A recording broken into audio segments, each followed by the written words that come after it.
¿Sabían ustedes que el colonialismo se define por un régimen político y económico en el que un Estado controla un territorio ajeno al suyo? Mi nombre es Gloria Guanochire y junto a mis compañeros, conformado por Alessandra Medina, Mateo Luque y Mariana Ríos, les hablaremos sobre un tema importante, el cual es Sistema colonial del siglo XVIII. Para hablar del sistema colonial, primeramente debemos saber qué fue la época colonial. La época colonial fue un periodo histórico en el que países como España, Portugal, Francia, Pueblos Bajos, exploraron, conquistaron y colonizaron otros territorios de otros continentes. Pero esta colonización no solo abarcó la subordinación política y la explotación económica, sino también temas religiosos, culturales y sociales. El colonialismo moderno empezó a los fines del siglo XV, con las expediciones de Portugal y España. Ya en el siglo XVII, los neerlandeses, británicos y franceses estaban creando sus propios imperios. La expedición que hizo Cristóbal Colón le hizo llegar a las costas de América y esto motivó su propia colonización. Pero si hablamos del continente americano, esta época culminó entre los siglos XVIII y XIX, ya que acá ocurrió la decadencia del Imperio Español, también la caída de la minería, del monopolio y las reformas borbónicas. Yo les voy a hablar sobre la decadencia del Imperio Español. Hubieron muchas causas que hicieron que el Imperio Español decaiga. Como hay demasiadas, vamos a clasificarlas en tres: causas demográficas, causas de origen político y causas religiosas. Causas demográficas. Número 1, disminución de la población. Y esto se debe a las guerras y a la peste negra. Y como había menos personas, obviamente va a haber menos trabajo, menos mano de obra y menos baja de demanda. También, si vamos a hablar de la baja demanda, acá influyen los factores económicos. Como España estaba en constantes guerras, obviamente no van a tener la suficiente economía para sostener a sus otras colonias. También acá está la inflación. Esto ocurre cuando América brindó los metales preciosos a España y como no hubo una buena controlación, lamentablemente España decayó. Además, las manufacturas de España eran muy caras, así que lo hacían en otros países. Tenemos los prestamientos y deudas. Acá el rey quiso resolver esto de la inflación y pidió prestamientos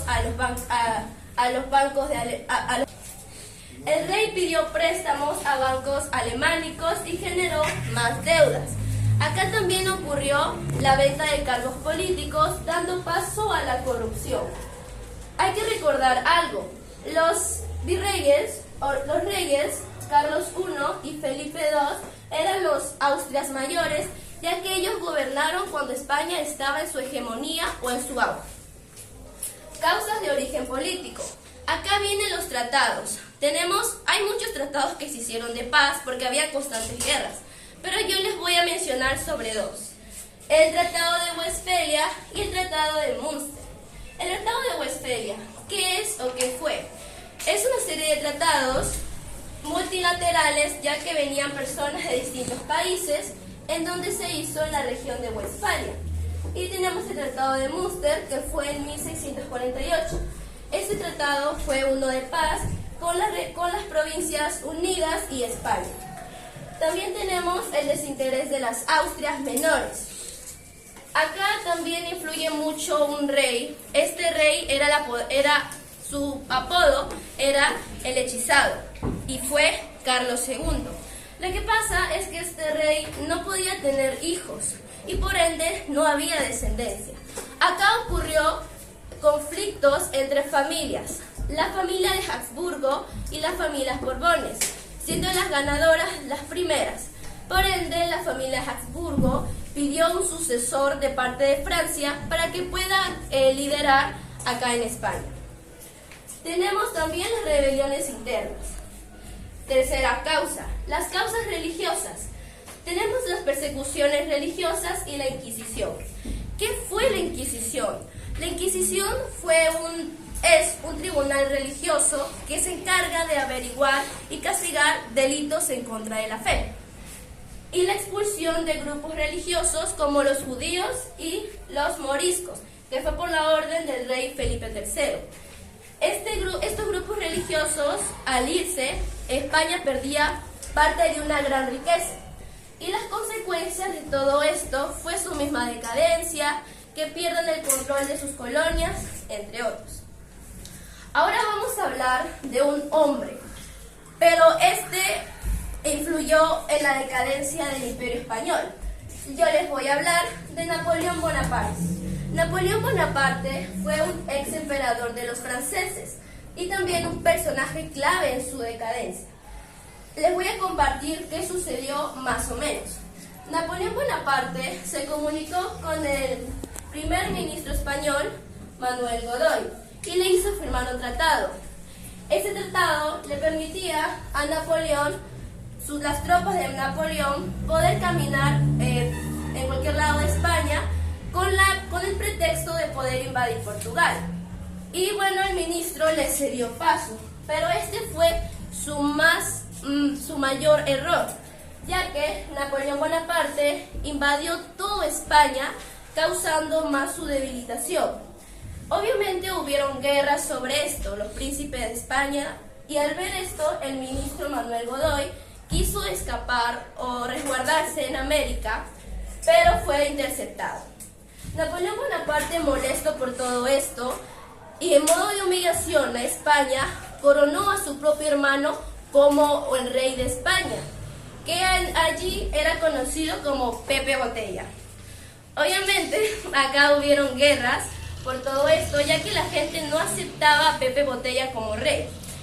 Y aunque hubieron cientos de guerras, lamentablemente no podían parar al imponente Napoleón Bonaparte. Así que pidieron ayuda al futuro duque de Wellington, que su verdadero nombre es Arthur Wellesley, nacido el 1 de mayo de 1769. Este expulsó definitivamente las tropas de Napoleón Bonaparte. Pero obviamente nada es gratis, ya que le hizo firmar un tratado. Este tratado se llamó Tratado de Valencia, y este dio a fin la Guerra de la Independencia de España. Algunas consecuencias de todo esto fueron pérdidas humanas y materiales. Podemos ver que Napoleón Bonaparte fue como la causa antepenúltima para que España pudiera decaer completamente.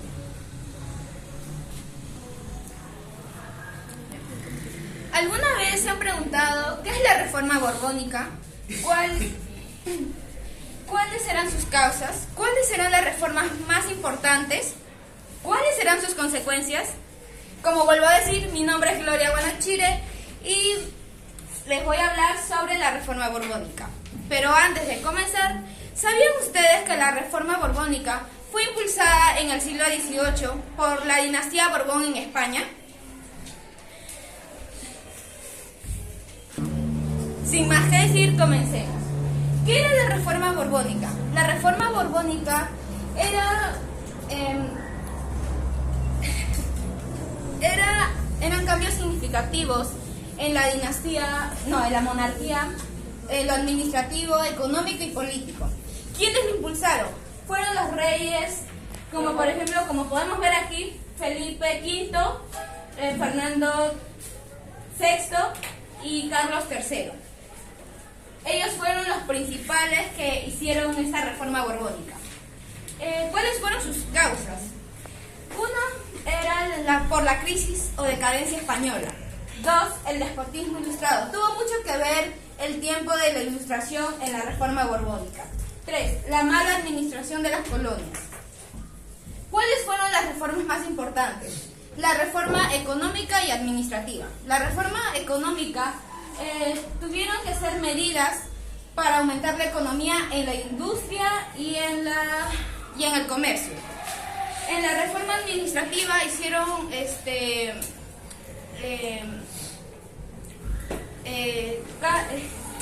cambios de... Esta reforma incluyó el cambio de nuevos órganos de gobierno y digamos, la unificación de leyes, con el objetivo de modernizar el Estado. ¿Cuáles fueron sus consecuencias? Fue el descontento social, ya que los estamentos tuvieron que tener menos poder, y gracias a esto ellos tuvieron más, conflictos entre ellos. La centralización de poder. Esta consecuencia fue que tuvo el rey más poder, y los otros estamentos como la nobleza y el clero, menos derechos y poder. La modernización económica. La modernización económica hicieron, como vuelvo a decir, más...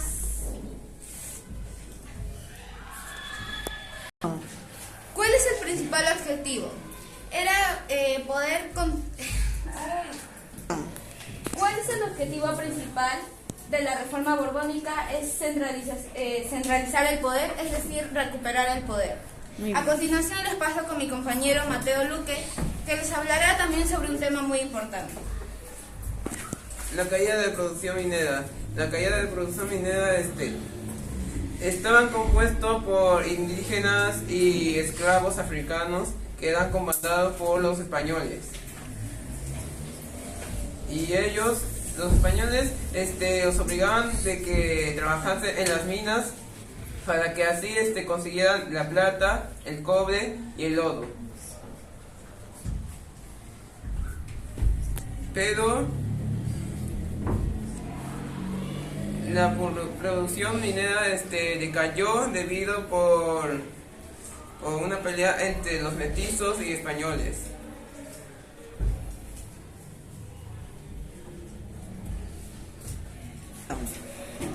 La minería estaba compuesta por indígenas y esclavos africanos que eran comandados por los españoles.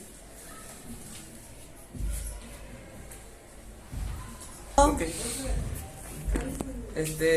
La caída de la producción minera. La minería estaba compuesta por los esclavos africanos e indígenas que eran comandados por los españoles, que los obligaban para así poder tener la plata, el cobre y el oro.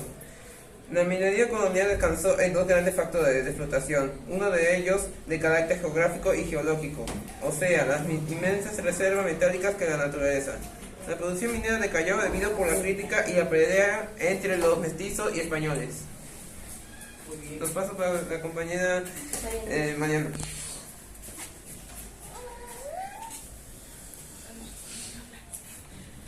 Yo les hablaré acerca del monopolio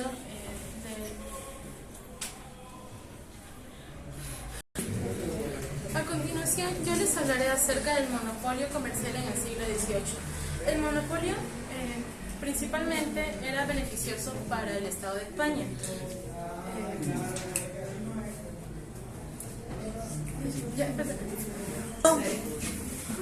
Esta política consistió en la prohibición de comercializar con las naciones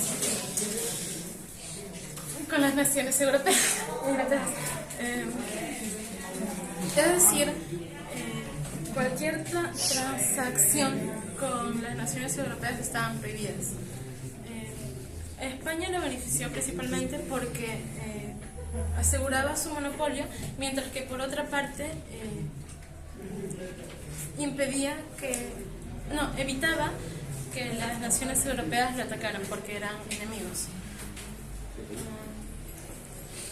Uno de los primeros pasos para la liberación comercial fue con el decreto del comercio libre, que fue propuesto en 1765. Principalmente comenzaron a comerciar internamente con 5 islas del Caribe y 9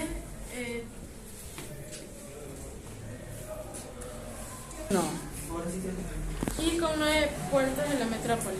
En conclusión, la reforma borbónica tuvo dos tipos, como mencionó mi compañera: económica y administrativa. Sus causas fueron por la crisis española, por la despotación ilustrada y entre sus consecuencias estuvieron el descontento social y la modernización económica. Muchas gracias por su atención. Bravo.